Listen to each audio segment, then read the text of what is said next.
Lucy, a mysterious girl with visions no one else can see, meets her secret friend Millie, and together they set out on a magical quest to uncover the secret behind her mysterious powers.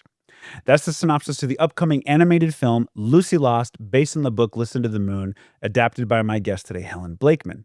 And she joins me to talk about why the book isn't and shouldn't try to be the movie, what the medium of animation can do that its live action counterpart can't, and why she insists on rewriting every novel by hand, yes, by hand, before adapting it. This is my conversation with Helen Blakeman. Here we go.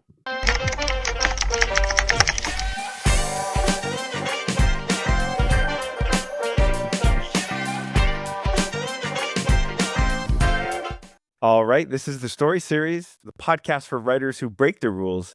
Helen Blakeman, welcome. Good to be here, Brandon. Good to meet you.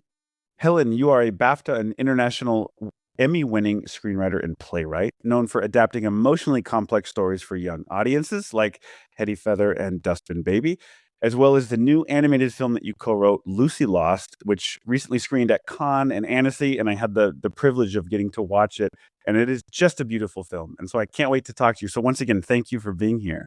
Thank you for asking me. So I'd love to start this way. I read that when Variety announced the project, they wrote that you, as the writer, you're bringing your edge to the project. And I'm curious, what do you think they meant by that? And do you consider yourself an edgy writer, Helen? Oh my goodness. I mean, I think I'd read all the articles, but I'm not sure that I caught that bit. I think that I've been known in the past of having edge, and that was maybe not in terms of the projects for young audiences, but before that, like when I was, my first plays were quite edgy, and then my original film Pleasureland was particularly edgy. Mm-hmm. So there's probably that kind of history, but with when I bring anything for younger audiences, what I always bring is kind of honesty. And I think that edge can possibly be interpreted in two different ways. It can either be kind of gritty, edgy, headline making, that sort of thing, or we could interpret it as being honest and truthful and character driven. And so that it brings a whole aspect to characters rather than just serving up kind of 2D isms. Yeah, I love that. I think edginess can be a bit of a buzzword, but I think, especially in the case of Lucy Lost, there is an emotional honesty that exists in the film, and you're not watering things down for younger audiences. You're bringing them to the forefront in a way that is just truthful and authentic. And I think that's might have been kind of what that specific article was circling. Yeah, I guess so. And, to lead on from that, what it brings to mind is that when I write and whenever I've written for younger audiences, or when I write younger characters, even if it's not for younger audiences, is that I will never, ever think of it being in any way, shape or form dumbed down or diluted, or the complexity actually needs to be so deep for younger audiences because they're so clever. There's never once have I thought, oh, I'm writing for kids. That doesn't enter the room, let alone the brain. So, you always have to have that, your take on how you're steering it is bringing that emotional honesty. And I think that younger audiences can cope with that. Now, I'm curious just to go back a little bit. How and when were you first exposed to the project that became Lucy Lost? Because it's based on a novel, and if I read correctly, was it initially announced as a miniseries, an animated miniseries? It was, yes. Yeah. So way back in the times before COVID, so I was actually sent the book by Xilam, and that's the company that produced it. Mm-hmm. Yeah, so they're the studio in Paris. They are Oscar nominated. They produced I Lost My Body, that was Oscar nominated in 2019. And they approached me and said, would you take a read of this? Would you be interested in the project? And I read the book, which is Listen to the Moon by Michael Morpurgo. And I absolutely adored it. It just ticked every single box that I love about a book. And I said, oh my goodness, I would love to do this, but I had one question because I'd never written for animation before. My question was, would my process change? And they said no. Ooh. So I was like, okay. So I then went over the first time that I went to Xilam's stunningly beautiful studio in Paris was in when did COVID? 2020. So it was about like February 2020. And I went Mm. over there and I was staying overnight in Paris and they were like, oh, when you get back to your hotel, make sure that you book dinner like as soon as you get there because Macron is making a huge announcement tonight. And I was like, Oh. okay. And it was the Uh, day that France went into lockdown. And so like it was so busy whoa. that night because it was the last night that people could go out. And I was like, okay, now I understand why you told me that. And so I left that the next day and I felt like I'd pivoted at the exact moment that I needed to pivot because as everything live action was closing down, I was embarking on this absolutely stunning project that took me through COVID. And we did, we were writing it as a series, Yeah. animated series for for streamers, TV, whatever. And it was written in English and blah blah blah blah blah. And then as time went on and we talked about it and kind of listened to the market and had more meetings, we made a decision to pivot to a movie, and that was when the genius that is Olivier Claire joined Yes. the project. Yes. Yeah. The director and who Yeah. you wrote it with. Now, Yeah. in reading that book, that initial read where you're just Mhm. digesting the project, what were some of those boxes that were checked that just in terms of what spoke to you about that material? Mhm. Well, first of all, it was historical. Hmm. Secondly, it didn't talk down to its Yeah. readership. It was emotionally complex, as you said earlier. It was set between two worlds. Both of those worlds interested me. And the way that Michael had constructed the book was stunning, and it's entirely different to the film. And it was different to how we were doing the TV show. But yeah, it was, if I'd have read it when I was a little girl, I would have loved that book. And you know, when something speaks to you in that way that you're like, oh, I think this is why I do what I do and why I choose the projects that I choose, because it would have been something that would have spoken to me growing up. Yeah. And I have this thing that, and one of the reasons why I love to adapt is that I have a thing that is about, this could be a very soft and gentle way for kids to discover reading or books, or to have them go, oh, that's a book. Maybe I'll read that book. Or, oh, I've read that book and now I've watched the film and they are different because, and they don't know that they're doing critical thinking right there. Right. And I think I've got two children who are like in their 20s now, but they, when they were little and I was embarking on writing Hetty Feather, and then also there were some other projects for younger audiences that I was developing, I always used to read the books with them. And I'd ask them what they thought of the story, what they thought of the characters, because it's like audience testing Yes. right there when Yes. kids are honest. Yeah, and you mentioned that you had one question, which was, "Will your process change?" And as Mhm. you mentioned, you're no stranger to adaptations, but Sure. this was in some ways something new for you, a new medium of animation. What Yeah. was and what is your process? What did you not want to change? Um, what I didn't want to change was that I had to kind of reconstruct my actual process of, you know, coming at it in a different way. And I didn't know even what order things would go in, if you see what Mm. I mean. And in terms of the development, that just went along as is, as I normally do things, which is, you know, you, apart from the actual process of writing it, you know, you do like your pitch document and then you're doing a treatment and then you open it wider and then you do your characters and then, you know, you build out. Yeah. However, which bit of the actual process that does and did change was that I was able to have an imagination like beyond the realms of possibility that I've ever had before. Mm. And on that first visit to the Xilam studio, I met the team who were then visually developing the book. And I saw all of their artwork and I was like, oh my goodness, why haven't I never written in this medium before? Because I'm as I write, I'm a visual thinker and I love art. And when I first left school, I did like an art foundation course for a year. And suddenly I seemed to be in this world of like, oh, this is another kind of creative medium that I can belong to. And I've wholeheartedly fallen head over heels writing for animation. Yeah. And I knew the animation world, but in the UK, the animation world is mainly preschool, and I've never written preschool. That is not my thing as a Right. writer. You know, I love long form. And yeah, it was just like a real voyage of profound, beautiful discovery for me. Yes.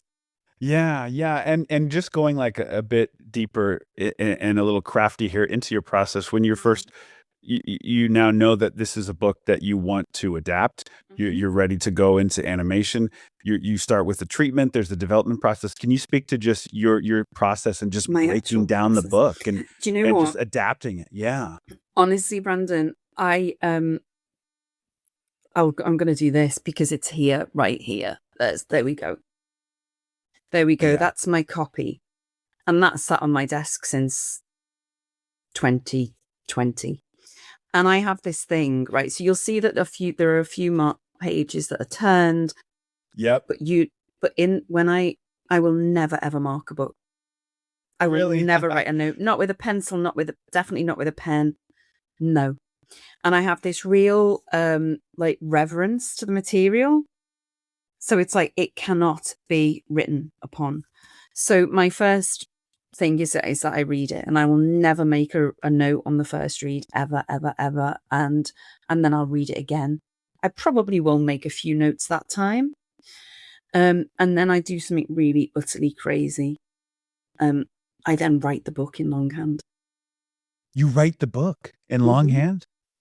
Yeah, and I won't write every single word, but I will, because I have this thing a little bit like revising for exams, is that in order for me to know that work, it has to go through me the same way and it's been through the original author, and that has to go from my from the page to my brain, down my arm and into my hand before it can touch a laptop, because and then I know that I've connected with it, and I know that I know it. And then once I've done that, and it won't be exact word for word, but it'll be like, okay, this is pretty much everything that is in this book. And then I know that I know it. And then I'm able to take a little step back from the book and start to think of it in terms of an overall visual structure. Wow, so it's almost like the entire story of the book has to go through you I know before you it can sounds a start bit weird, moving. but I kind of have to It's do that. fascinating. I love that. And Yeah. you know, there's some projects that I'm doing now that are also adaptations, and yep, it's the same thing. I just can't do it any other way. Yeah, yeah, and what were some of those kinda hurdles that you had to cross or early problems that you were encountered in just adapting and trying to find the It was story? kind of like, how do we do this? How do we tell this mystery that is set in two completely different worlds? Do we interweave it? Do we flashback? Do we keep it in parallel? There were so many different things, and right now I can't remember, even because it feels such a long time ago. And now, like the film of Lucy Lost, once that got going, that seemed really, really quick. So that's the thing that is within me now. Um, but Right. there's a thing that I have, is that when you don't remember writing something, it means it's good. And I don't remember writing any of it because it's not been painful or negative, or, you know, you're not teasing stuff out. It just kind of flows. Yeah. So, Is there a point when you're adapting and you're going from treatment and then eventually to script mhm, that you leave the book behind and absolutely. exist completely in the script story, in the script world? Absolutely. Yes. Yeah, Yes. and that for me is the moment that I've written out the book. That you found it. Yeah. Yeah, so Okay. I've written out the book. It's now within me. I can now go, okay, what is it that we're doing here? What is it that we want? And then I can kind of channel it from there and consider the options, and there are projects that I'm doing at the moment which are both animated feature adaptations and live action adaptations, and they both are on that same process. So you will leave the book behind, and then you'll get to a point where you go, oh, what was that bit in the book again? What was that bit? Maybe something here is, yeah, I remember, there's that little gem. And we can kind of, then just go back and kind of refamiliarize yourself with it. You have to set yourself free from the book, because otherwise it becomes, with full respect to the author, you become restrained by going back to what is. Right. And I've always seen my job is being like, those books that you have when you're very, very small, and they're like pop-up books, Yes. and you pull a thing here and something Yes. pops I out. have Well, then you do that. a 3-year-old daughter, so There I'm you very go. familiar You with know that. that. Yeah. So Yeah. I see my job as kind of being the person who envisages the pop-up book of the novel, right? I love that. Yeah. Because what you get on the page is like that version of events, right? But what happens beyond that? What happened before? What happened if that character met somebody else that we really need to see? Or what happened, beyond, beneath the lines, Right. between the lines, Yeah. Yeah. There's something and the about. subtextual stuff as well.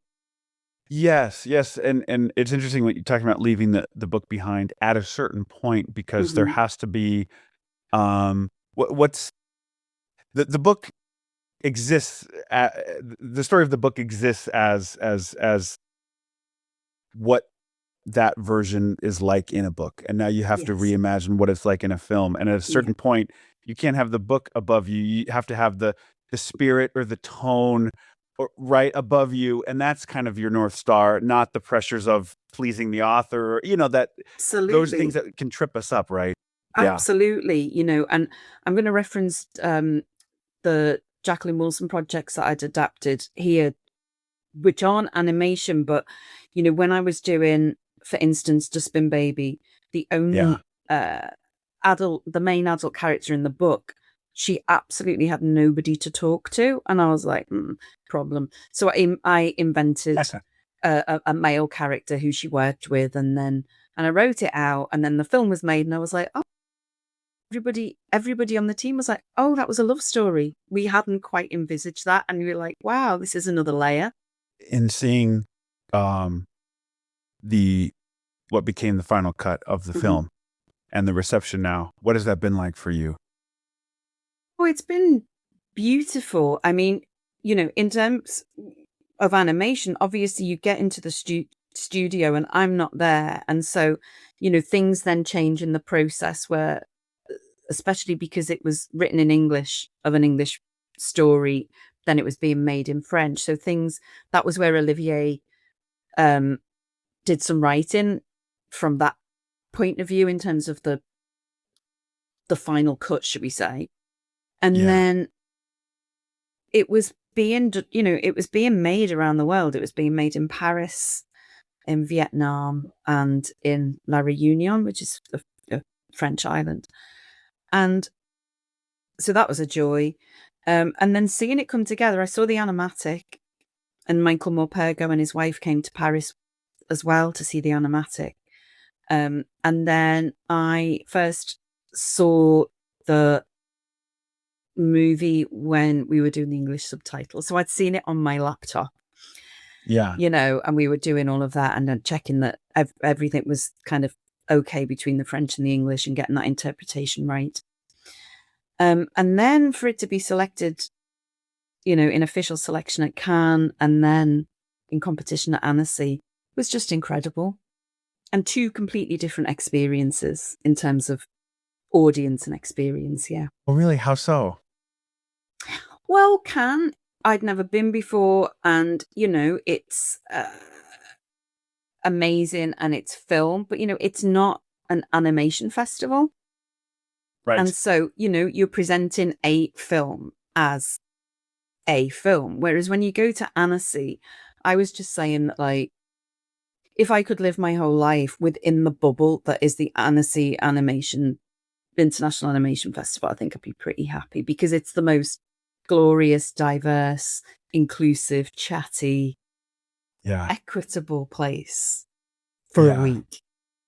And you've got the students there, and there's people from all over the world, and it's creative. Whereas Cannes feels like more about the sales than about the creativity. Nothing wrong with Sure. that, but Annecy feels about the creative, and so the reception that you get is 900 people in the Bonnier who absolutely understand what it took to make that film. We got a standing ovation at Cannes, we got a standing ovation at Annecy, but the Annecy screening, I don't know whether you've ever been, is it's preceded by everybody throwing paper planes onto the stage, and and they have their little Annecy traditions. Oh, I didn't know that. There's some Yeah. people from our team went there a few weeks ago Yeah. to Annecy, but I didn't. And so, but one day I hope to go. Yeah. Oh, I cannot recommend it highly enough. And it's a great place to network, because you just, like, everybody's just happy and says hello. Yeah. And you can chat. Yeah. Yeah. And in thinking back to that initial, like, your early drafts to the finished film, we say we write one script, you animate another, you edit another movie. Is it pretty close to what you initially had thought? I'd say that it was pretty close. There's nothing that is drastically different. Yeah. There are some very slight sort of sequence differences, and there are some scenes where it's not quite the exact lines that it was. But on the whole, because I always think that, what do I call it now? Like, it's sort of internal scene editing is very different to structural edits, right? So, overall, it's kind of Could you how it speak was. more about that internal scene editing versus structural editing? Are you talking about the anatomy of a scene? Yeah, I guess so, because you can still have a scene that is, the lines may have changed, but the essential elements of the scene are still the same, and it's in the same position, point right? Of The the point's scene. still the same. Yeah, and I think that, I don't know how it is for other writers, but I always think if you get notes and it's kind of, they're scene notes, not structure notes, you're like, this is good. We can do this. But when you get notes back and you're like, I need to move things around and it's at script stage, that's when it kind of feels a bit more explosive. Is there something that surprised you most personally about embarking on this project, this new medium for you, which in some ways was new, in other ways it was familiar? But anything that surprised you most? How much I've fallen in love with it. I mean, like, the medium. Yeah. Yeah. Yeah. I mean, I'm like, okay, this is a new world that I am now not just wanting to inhabit, but to kind of live as part of it. And I've made some brilliant connections with people, and the projects that I'm now developing with my own production company, that are 2 animated features alongside live action features.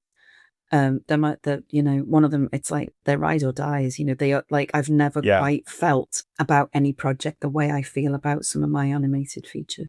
Interesting. And to go just to, like, push a little bit, what do you think animation can capture that its live action counterpart can't? I guess it's the visual interpretation and what you can achieve from that, both in terms of emotion and the visual impact, and how you can tell emotional stories using visuals, not essentially always words, and how you can embark on just a different restructure. There's things that I'm doing with one of the projects that, is really different to anything that I've done before, in terms of the storytelling that I'm using, and the structure that I'm using, and how I can, as soon as I knew of this project, and it's a project that I discovered myself, and I've just completely run with it, was like, I know exactly what this is. I know how it's going to be told. I can't quite describe to you. In the first instance, I couldn't have quite described to you what I needed it to look like. But through the team that I've put together and the people that we're meeting, I'm like, yep, this is it. This is what I meant. Interesting to hear you talk about that, because one thing that struck me in the film is its comfort in silence, where there's an art of less is more, if that makes sense in the film. And there's the score is beautiful. There's use of just silence, and when there's no dialogue needed, there's no dialogue, but there's the grass blowing, or there's atmosphere, but it's also very compelling at the same time, and it moves. And that's something to me that animation can capture really well. Totally. Because I guess every choice is deliberate, because you can't just shoot. You can't just turn on the camera and shoot. Every choice is made for a reason and then tightened. Yeah, that struck me about the film. Hearing you talk. Yeah, that's like so that. true. And I think that when I write as well, although I'm not musical, as in like I don't play an instrument or anything, but when I write, I absolutely every single sentence, every single bit of punctuation, I interpret, or I want it to interpret the rhythm and the tone.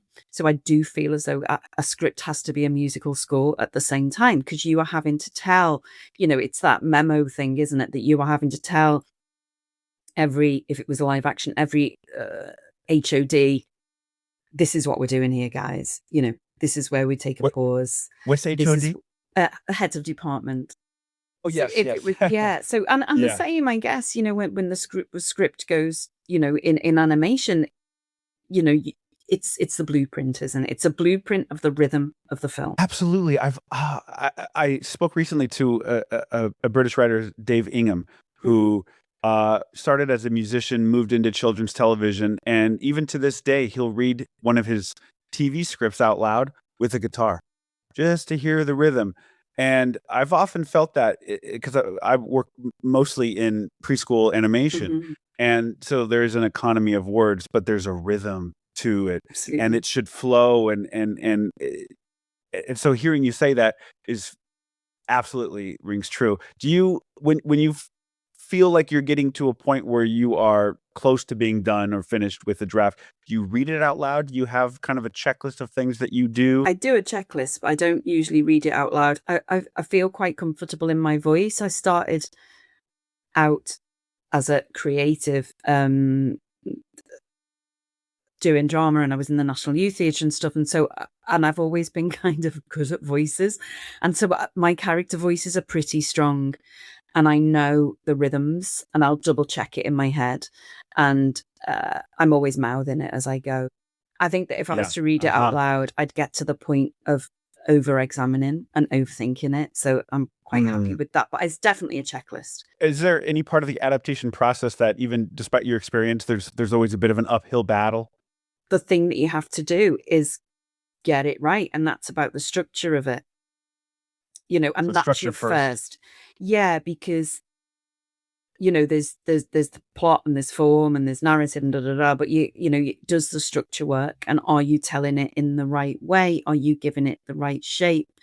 Is there something that's not quite kind of hitting the beats there? So it's that first. But alongside that, in parallel, obviously, you're, developing the characters, and then you can get to a point where they start to speak, and you're like, oh God, I didn't know that they had a voice like that. Here we go, and something else takes over. In going back to the subject matter of tougher, more complex narratives and emotions for younger audiences, have you always felt like younger audiences can handle that? Fairy tales aren't nice, right? They're dark. Fairy tales are very dark, right? Yeah. And I think kids can, yeah, I mean, you're not going to tell them anything that's inappropriate, but I think that emotionally they see truth. And I think that kids, it depends obviously how old the children are, but I would say that in terms of younger audiences, probably a kind of 8+, kind of that middle grade sort of trajectory. Right. But at the same time, I want people of all generations to be able to get something from it. I Mm. think family viewing is very underrated in the industry. In the preschool world, it's co-viewing. It's a Mhm. parent and a child, Mhm. but then when you get to that middle grade that you're Mm. talking about, there's that family viewing that doesn't seem to be as common, but is, I think, vital. Absolutely.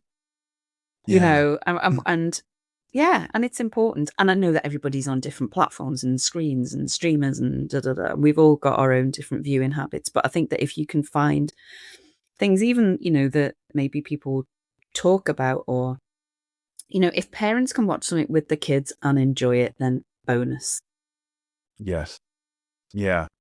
Now, going back for a moment to Mhm. this initial idea as a mini series, Mhm. are you one of those writers where you could, even now it's a finished feature film and Mhm. it's beautiful, could you imagine it as a mini series, or do you think it should always have existed as a feature, or could you have, Well, as at a the writer, time you I could have could. figured it out? I mean, Yeah. but we were doing a completely different thing. At that point we were being really faithful to the book. And then once we kind of had that artistic freedom of going, this is a long form 90-minute, it's different. But the memory of writing Lucy Lost for me is writing the movie, not writing the series. So Uh-huh. therefore, there must be something that was, that's correct and has overtaken. But, Yeah. it's the same with Hetty Feather. I don't remember doing that development of those 3 books. I just remember writing what was a returnable series. Yeah.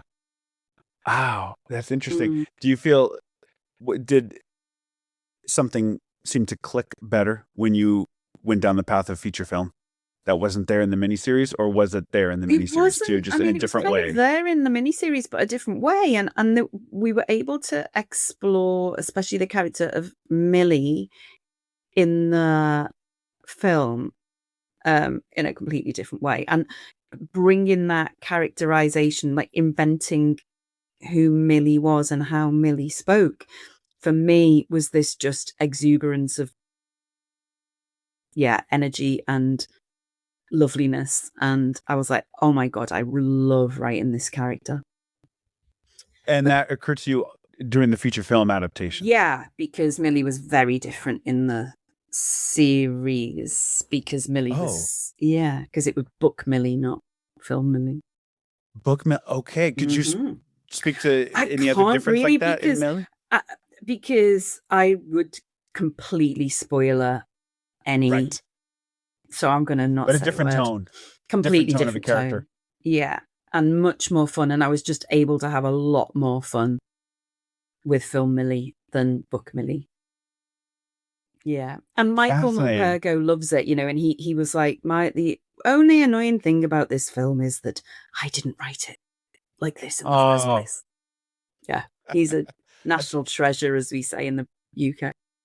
Helen, you alluded to this, but what is next for you? I've got a list. Um, so I set up my own production company last year with producer Julia Austin, and she was a producer on Dustbin Baby.